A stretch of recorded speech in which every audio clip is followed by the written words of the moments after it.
साहित्य पुरस्कार पर केंद्र सरकार घोषणा करछंती राजकिशोर पाढ़ी को आम संबर्धित करूँ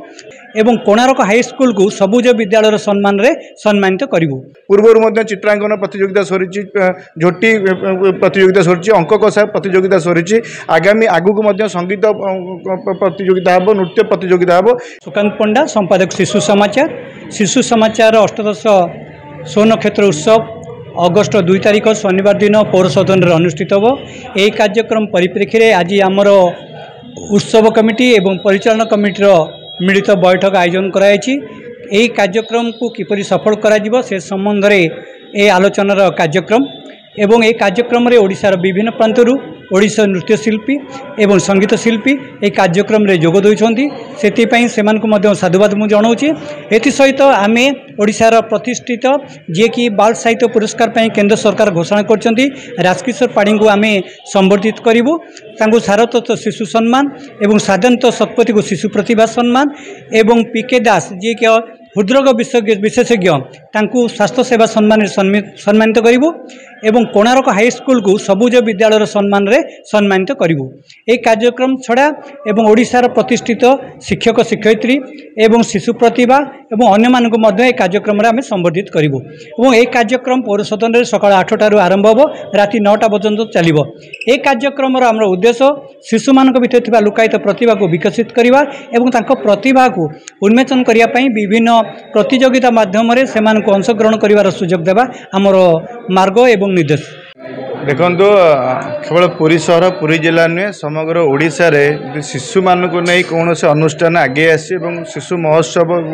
सृष्टि कर शिशु समाचार जे एक मासिक संवादपत्र आरंभ हो समग्र ओडिशा रे शिशु समाचार ना स्वतंत्र परिचय सृष्टि कर छोट छोट शिशु मान प्रतिभा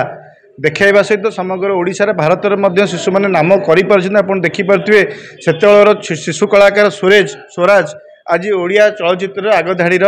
नायक हिसाब से देखा पाँच भाई खाली स्वराज नुहे पद्मिनीकर चेस चैंपियन टू आरंभ कर अंकिता टू आरंभ कर विभिन्न प्रकार शिशु मैंने जो पारदर्शिता देखा पारे शिशु समाचार ही पुरी सहर से पारदर्शिता समय ओडिशा देखापी व्यवस्था कर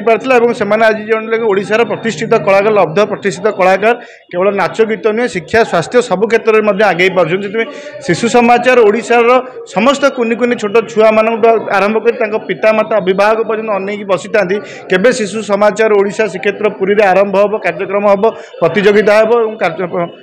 वार्षिक उत्सव हम आम पिला प्रतिभा देखी पारे और यह ओडिशार विभिन्न जगह आसते टैलेंटेड पिला भर प्रतिभा जेहेतु अन्वेषण हुए ये स्वतंत्र परिचय समग्र ओडिशा सृष्टि कर कर्मकर्ता दीर्घ 2 मास धरी शिशु समाचार वार्षिक उत्सव 18तम वार्षिक उत्सव आसंता अगस्ट 2 तारिख में हवा जाऊँगी से परिप्रेक्षी दीर्घ 2 मास धरी छोट छोट पिला नहीं विभिन्न प्रकार प्रतियोगिता जमी कुनी रजी राणी आज थिला चेस प्रतियोगिता आज थिला पूर्व चित्रांकन प्रतियोगिता सरी झोटी प्रतियोगिता सरी अंक कषा प्रतियोगिता सरी आगामी आगू संगीत प्रतियोगिता हम नृत्य प्रतियोगिता हम यही सब प्रतियोगिता चली दीर्घ 2 मास धरी परंपरा चली पिलामानकर लेखा एवं गल्प कविता पुस्तक गोटे समाचार माध्यम वार्ता सेतु बाहर बही गोटे बाहर निश्चिंत समग्र ओडिशार छोट छोट कुनी पिला आरंभ कर अभिभावक मैंने अनेक बसुँच शिशु समाचार वार्षिक उत्सव को आगामी अक्टोबर 2 तारिख में महाआडंबर स्थानीय पौर सदन में हवा जाऊँगी निश्चिंत